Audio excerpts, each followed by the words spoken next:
What about you, Amanda? In the acting profession, obviously there's the whole Harvey Weinstein thing going. Oh yeah, was it all casting? Were you ever discriminated against in terms of casting? I mean, when it comes to the Harvey Weinstein bit, I just think somebody should have said, well, listen, it's not really worth it, darling. I'd rather not get the part.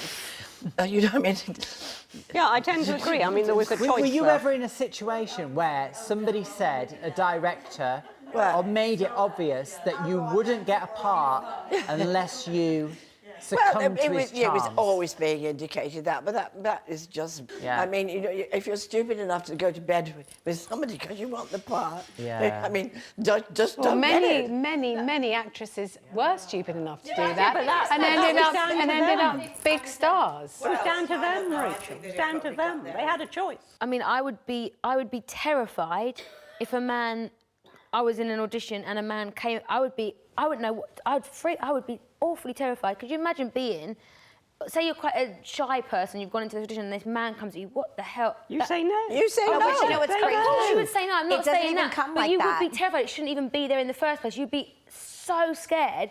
I mean, if a big man came at me like that, I'd be terrified. But you know Run what away. Oh, no, it's darling. not even that aggressive. But, It comes in a different way. It comes in like Yeah. you're walking out to your car and he goes, hey, by the way, great audition.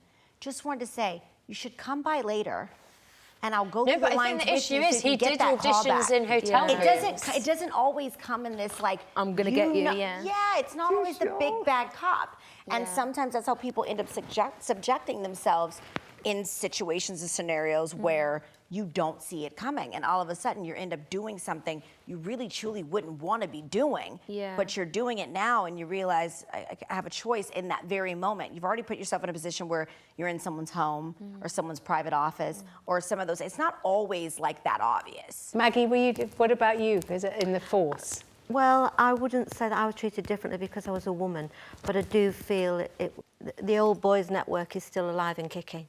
And if you look around at senior police officers, the vast majority are men. And they've got a vested interest in keeping it that way. So women, to get to the top of that profession, you really... Well, Cressida Dick's managed. Yeah, but how many others? Yeah, but Yeah, that's there's the thing. only one, Anne. Yeah, there's people who are succeeding. It's like saying in all Maggie walks of Thatcher life. was Prime Minister, therefore we don't have a problem with women's representation in Well, actually, I Parliament. don't think we do.